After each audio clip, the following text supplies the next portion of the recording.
What's up, everybody? It's White Boy Lockdown Radio. Back with another one. If you're new to the channel, hit that subscribe button. If you're just coming by for the first time, hit the bell, share it, comment. I try to get to everybody.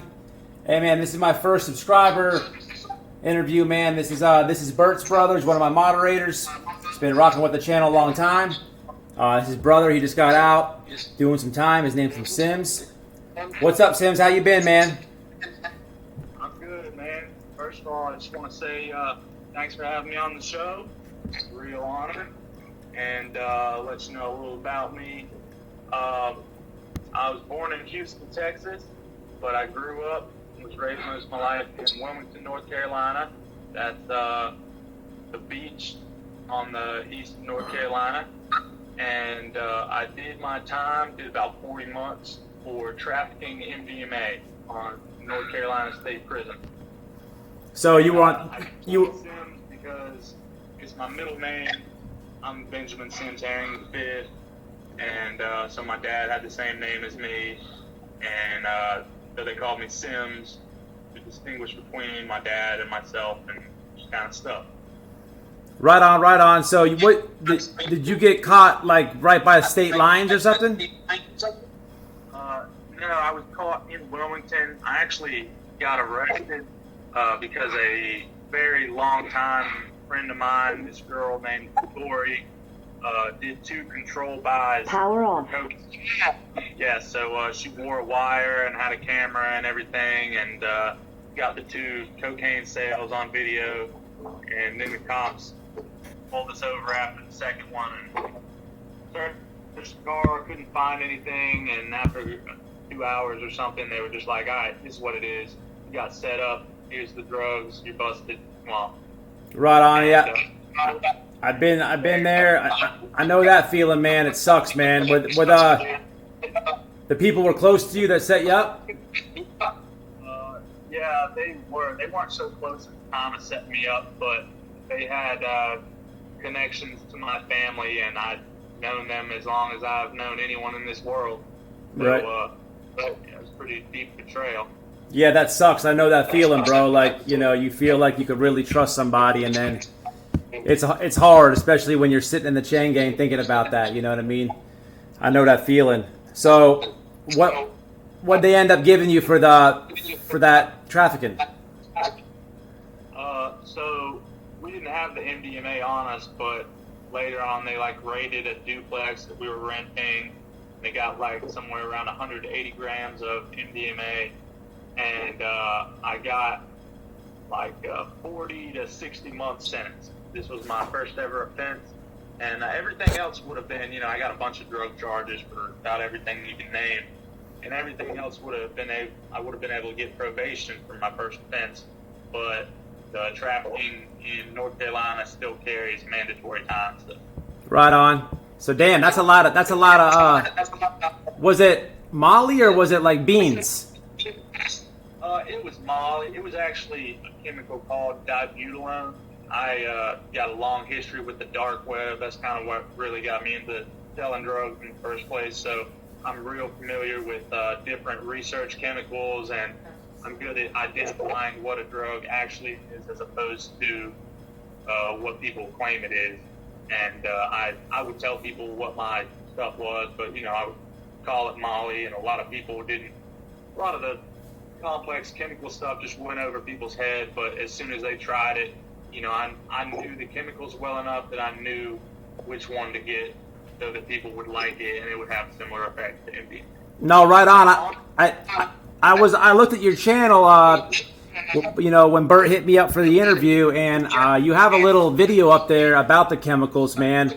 And a lot of people don't realize, you got to know how to make something, man, that you're pushing. I know I can relate to you because I was pushing some GHB back in the day, man, and all it is chemicals. And the cut that literally is water. And if you know what you're doing, then you have the smarter advantage than most people. You know what I mean? Or if you know what's in it or how to make it. So man, So you went in. Were you in the county a long time? I did about 17 months in the county total. Damn, that's almost a year and a half in the county. Yeah, in New Hanover County, all over North Carolina in general, with trafficking charges, they tend to drag the case out for a really, really long time. It was about 7 months before I even got a plea offer, and it was absolutely horrible. It was like a minimum of like 6 months. So. Right on. And did you have to go through like a reception, or how does it work there? Like in Florida, you would go from the county to the closest reception to your county, and then you go to a camp. You're going to be there for a while until you either get a positive transfer, like a faith base or a drug program, or just a straight up transfer, or you can get a negative transfer for like getting into a lot of stuff. How's it work over there with you? So in North Carolina, right now it's like it was about an 8-week wait for me before I got shipped from after sentencing.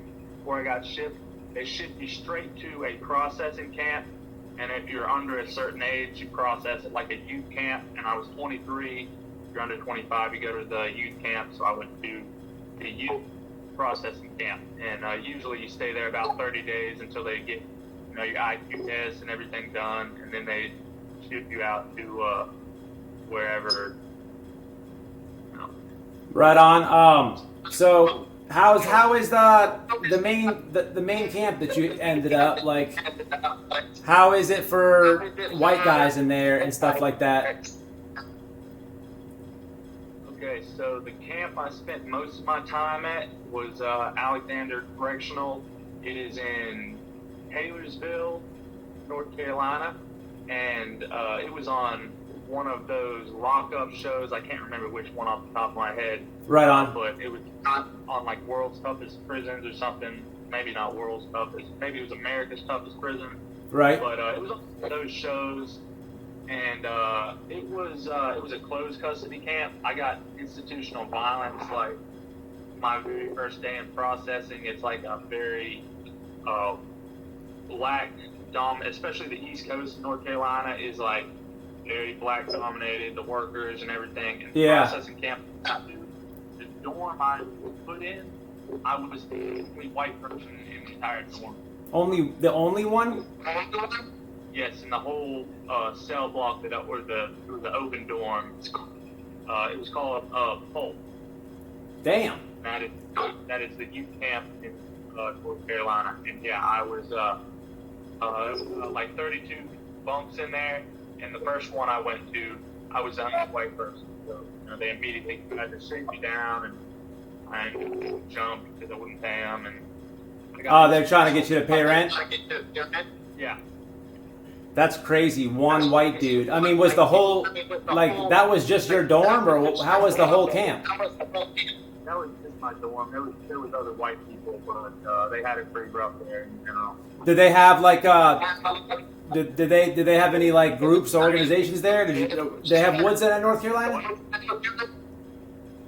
They have any what? Do they have woods over there? Yes. They're more on the eastern part of North Carolina, like in the mountains and stuff. Right. Right. I went to one camp that was actually on the coast near Wilmington, my hometown. It's called Burgall or Pender County Camp. And it was the only open dorm camp I went to besides the processing dorm, the processing facility. Right. And it was wide open where I went there for a drug program, 90-day DART program. And so there's people coming in from all over the state to do this program, and they stay for 90 days. And at one point when I was there, we had tons of woods come in from all over the state, and they all just hit at once.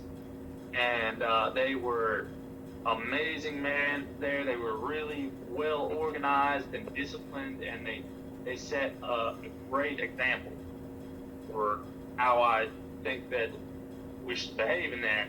Right. And they stood up for the white guys, which you kind of don't see a lot in North Carolina because the woods aren't that strong. A lot of the white guys will join black gangs. You have white guys that are in Crips, or tons of white guys get down with the the GDs or the folks. And, Yeah, it's this. It sounds similar to Florida. You know, in Florida, we don't have. I've met a few woods in Florida, but it's more or less like you got the same thing, man. They're gonna flock and go to the black games and stuff, but you do have a bunch of stand up white dudes, man. That'll we all ride together. You know what I mean? But yeah, man, it sounds like a crazy story, man. Yeah, I'm gonna put the link in the description, man. And I just want to tell everybody, this is my first subscriber interview. I'd like to have him back on. I've been trying to give him some advice, man, to do things different out the genre. And I do want to say, man, that his paperwork is solid good, man. So I don't, that's the first thing this man said when he wanted the interview. You have to respect that. But I guess if you want to do a little bit, you want to just get into like one little crazy story before we kill it? Or it's up to you. Yeah,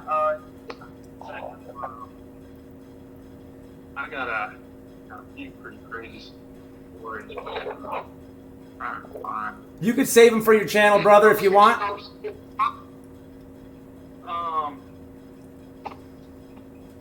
Well, I'll say one thing about the camp I was at where I was saying there was a really strong police presence during the drug thing. They were. What kind of dope they have there? What was on the pound? I'm sorry, what? What kind of dope was over there? What was like popping? Mostly strips and K2, and that's pretty much it. And now, meth's trickling in a little bit. But how much was a strip in there? It really varied on the camp and the timing. I was in there during the COVID thing too for a while, and at first it's usually if you're at a good camp or things are going well, it was like $60 for a pad or one Suboxone. But generally it was $100 for a Suboxone, and or $10 for a 16th of one. And while COVID was going on, they canceled visitation. A few months after that, I was at a really locked down camp called Mountain View, and there was it's not like a fence camp where you can get stuff over the fence and stuff like that. So without visitation, they didn't really have it. So people started getting them in creative ways, Right on. And going for like $20 a 16, $25 a 16. So damn, that's crazy. It was, probably usually like $100 quarters or $400 for a whole pad. That's how much it was when I left. Yeah. That's the Corona tax, man. They're doing that everywhere. But anyways, that camp I was at with all the woods and stuff, they would like walk to chow and formation and stuff, man. And like I said, they stood up for white people like I didn't see at a lot of other camps. And we have mostly BFG guys. I don't know if you guys have them down there. I've heard different things about them, like maybe they're not sanctioned and stuff. But that's mostly what you see in North Carolina, BFG guys. Right. They're the people that I saw. They had people come from so many different camps. People claiming different stuff. There was some people claiming Hell's Angels and ABT and stuff. And they all just like came together and worked, like cooperated like you don't see from any of the other organizations. Yeah, that's some real unity, man. That's some real unity. It was the same where I was at, man. We had Unforgivens, there was War Skins, there was Hammer Skins, you had Nazi Lowriders, a little mix of everything, but like, everybody just kind of, had their little bit of a difference, but, it was one big pack, you know what I mean? I understand what you're saying, yeah. I get it. But yeah, man, that's cool, bro. It sounds like they started to get something set up, man. It's good for them boys up there, man. But yeah, man, y'all check out Sims, man. He's got his channel. What's your channel name? Simsyn. It is SYMZSYNNZ. That's the channel name. And one more time, thank you so much for having me on the show, White Boy. It's been a real pleasure, and you helped enormously with everything, getting me set up and showing me a little direction with starting my channel and everything. So Yeah, thank you so much for it. anytime, man. Anytime, man. You know, Bert helped me, and you know, I returned it, bro. Hopefully, man, you boom. I hope you get 1 million subs, and just it'll be your turn one time. You know, I don't have 1 million, but you'll grow fast, bro. But any shout outs, brother, to anybody on the inside, or maybe your social media or anything like that? Hey, all my homies behind the wall. Right on, man. Keep your head up. Both sides of the wall. Right on, bro. I'm gonna put your descriptions, man. You guys check the description and check out his channel. Shout out to This Is Bert. Is he back there with you? Shout out Bert if he's there. If he's not, but yeah, man. Right on. Shout out Bert. Right on, man. So I'm gonna upload this, guys, and we'll see what's up with the your channel, man. Good luck, brother. Good to see y'all, man. And like I always say, man, stay out, stay safe, and stay solid, man.